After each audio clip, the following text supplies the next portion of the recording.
السلام عليكم ورحمة الله وبركاته. النهاردة بأمر الله هنتكلم برضو عن موضوع مهم جدا، وناس كتير بتقع في المشكلة ديت رغم إن احنا حذرنا منها كذا مرة.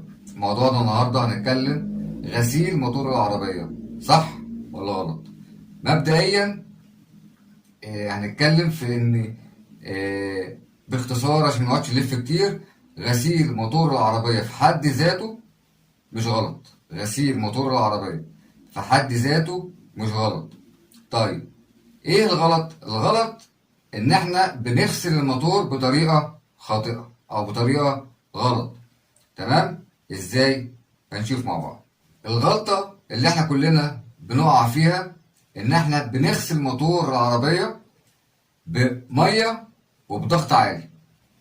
رقم واحد، الضغط العالي او قوة المسدس بتاع غسيل العربية، قوته القوة اللي هم بيغسلوا بيها غلط. رقم اتنين، الغسيل بالمية في حد ذاته غلط. يعني الطريقتين اللي انا بستخدم بيهم غسيل العربية غلط. رقم واحد، قوة المسدس اللي انا بغسل بيه العربية.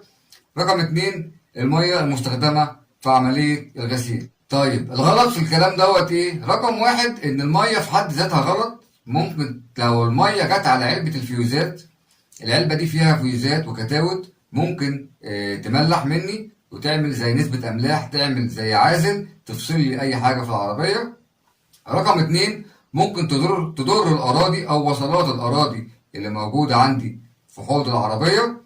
رقم تلاتة، ممكن من ضغط المسدس بتاع غسيل العربية يخش بين أي فيشة وأي حساس ويفصل لي الحساس دوت. على سبيل المثال مثلا لو هيفصل لي حساس الكرنك، العربية مش هتدور معايا. لو المية دخلت بين البوجيهات وسلوك البوجيهات، العربية حتى لو دارت هتدور بصعوبة وممكن تبقى العربية متلتة. بمعنى صح، أضرارها كتير، ولكن الطريقة أو الضرر موجود في الطريقة اللي احنا بنستخدم بيها أو بنتبعها في غسيل العربية، من ناحية ضغط المسدس ومن ناحية المية اللي احنا بنغسل بيها موتور العربية. طب هل في طريقة صح نغسل بيها موتور العربية؟ ايه هي؟ هنعرفها مع بعض. الطريقة الصح اللي احنا اتكلمنا فيها كتير وشرحناها كتير وبرضه بنأكد عليها مع حضراتكم، ان احنا لازم لما اجي اغسل موتور العربية لازم تبقى العربية باردة. ما ينفعش ابقى انا جاي من مشوار كبير ورحت المكان اللي هغسل فيه العربية وتبقى العربية سخنة، والشخص المسؤول عن الغسيل يقعد يغسل والعربية سخنة. يبقى رقم واحد، لازم تبقى العربية باردة. رقم اتنين، ان انا اول حاجة بستخدم الهواء. هواء بس. بنضف لو في اي اتربه، في اي شوائب على الموتور او الكفر بتاع الموتور، كل دوت بنفخه بالهواء وبضغط ضعيف علشان ما يفصليش اي حاجه في العربيه.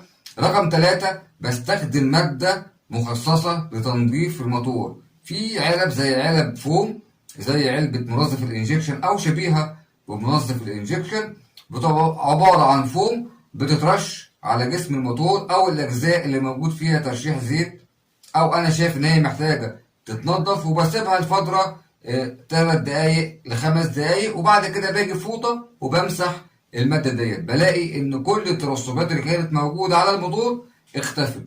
يبقى غسيل الموتور في حد ذاته صح او غلط؟ لا طبعا هو صح، بس الغلط الطريقه المتبعه في غسيل الموتور. اتمنى اكون قدرت اوضح لحضراتكم الطريقه الصح علشان نغسل بيها الموتور، علشان بنقابل مشاكل كتير بيقع فيها اصحاب العربيات من الطريقه الخطا او الطريقه المتبعه، بس للاسف بتبقى خطا في غسيل العربيه، او بالمعنى الادق في غسيل موتور العربيه. يا رب الفيديو يكون افادكم وتتبعوا الخطوات والارشادات اللي موجوده فيه، عشان مفيش اي حاجه تقابلنا او تعطلنا بعد كده بامر الله. شرفتوني ونورتوني، والسلام عليكم ورحمه الله وبركاته.